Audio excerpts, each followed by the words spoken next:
Bonjour à tous, bienvenue dans le 6 minutes éco en partenariat avec la Chambre de commerce et d'industrie Aix-Marseille-Provence.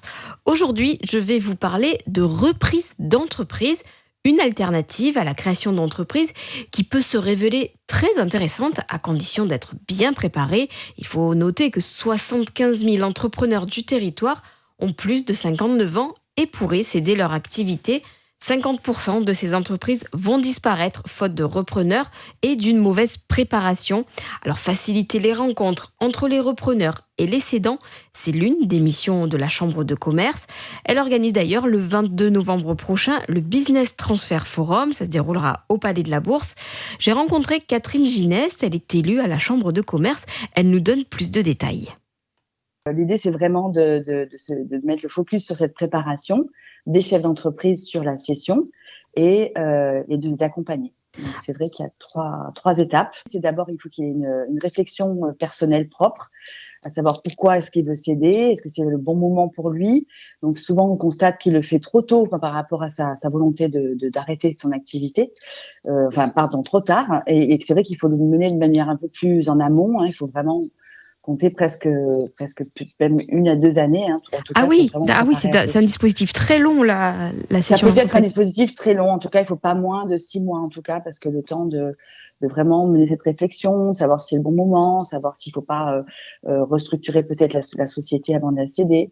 Donc, ça passe donc dans les étapes. Effectivement, il y a cette réflexion personnelle en premier lieu, savoir quel est le profil du repreneur idéal, savoir si effectivement on peut céder dans le cadre de sa famille aussi, ça peut être important.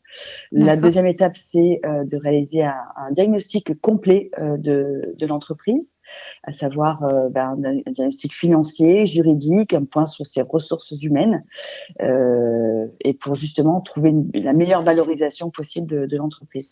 D'accord. Et donc, quand quelqu'un décide, se dit pourquoi pas transmettre mon entreprise, ça veut dire qu'il peut venir vous voir à la chambre de commerce, vous êtes là à Tout chaque à étape. fait. C'était la troisième étape, effectivement, se dire qu'on est là justement comme porte d'entrée et pour pouvoir présenter, à la fois pour pouvoir aider justement à organiser, structurer sa session. Et puis, on a des experts effectivement en interne qui sont là pour faire un premier point généraliste et pour pouvoir après mettre en relation avec des experts comptables, des avocats, des notaires et des personnes qui sont professionnalisées dans la session d'entreprise. Partons du côté des repreneurs cette fois-ci, où la reprise d'entreprise peut être une bonne alternative. Emmanuel Palermo a 38 ans. Il est en passe de reprendre une société spécialisée dans le BTP du côté de Salon de Provence. Écoutez son témoignage. La première étape qui est assez complexe, c'est de définir proprement et de façon pragmatique son cahier des charges de recherche. Un peu comme quand on cherche une maison, si vous voulez. Donc, même principe, qu'est-ce que je veux? Quels sont les points sur lesquels je passerai pas outre? Quels sont les points sur lesquels, c'est négociable? Le marché est très tendu.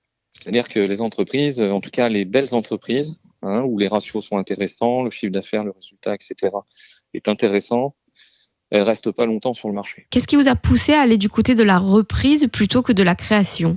Plusieurs choses. Alors déjà, moi, je suis pas forcément un créateur et je suis plutôt un développeur et un manager. La partie gestion, par rapport à un créateur, c'est compliqué. Et après, l'autre point qui est assez important, c'est difficile sur un business plan de prévoir quel salaire on va pouvoir se sortir et des choses comme ça. Et donc, je dirais à mon âge, avec un foyer, des charges, des crédits, des enfants, etc., il me faut quand même une vision claire, un business plan clair de combien je peux me sortir de salaire pour voir si le projet est viable. J'ai sollicité la chambre de commerce sur la partie expertise transmission. D'accord. Donc pas sur la partie financement, tout ça, mais ils ont aussi des experts en transmission qui sont là pour vous aider à l'analyse des dossiers. La partie opérationnelle, quoi. Donc on fait la formation et ensuite il y a quand même la partie opérationnelle, la lecture des bilans, voilà, un petit peu du conseil. Vous l'aurez compris, les avantages de la reprise d'entreprise sont plutôt grands. C'est plus rapide que la création. On a un revenu financier immédiat. Bref, il y a moins de risques car l'entreprise a déjà un passif, déjà des clients. Mais il faut tout de même rester vigilant et bien analyser la situation, comme le confie Catherine Gineste. Et pour les repreneurs, est-ce que la prise de risque est moins importante que quand on crée sa boîte ? Est-ce que c'est un côté plus rassurant ? Il peut y avoir un côté plus rassurant a priori, mais là encore, il faut vraiment l'entourer de beaucoup de garde-fous parce que justement, il y a un écueil dans lequel il ne faut pas tomber, c'est celui de la reprise à la barre. Donc, on aura justement un atelier qui sera dédié à cela, organisé par l'Ordre des avocats, qui effectivement, la reprise d'une entreprise en difficulté, on peut se dire, je vais acheter pas cher. Et pour autant, derrière, il peut y avoir beaucoup de difficultés à redresser cette barre justement d'une entreprise qui est un petit peu avec des complications quand on n'aurait pas mesuré. Donc c'est vrai que l'idée de la bonne affaire, en fait, n'est pas forcément une très bonne idée. D'accord. Il y a des points d'attention qu'il faut avoir.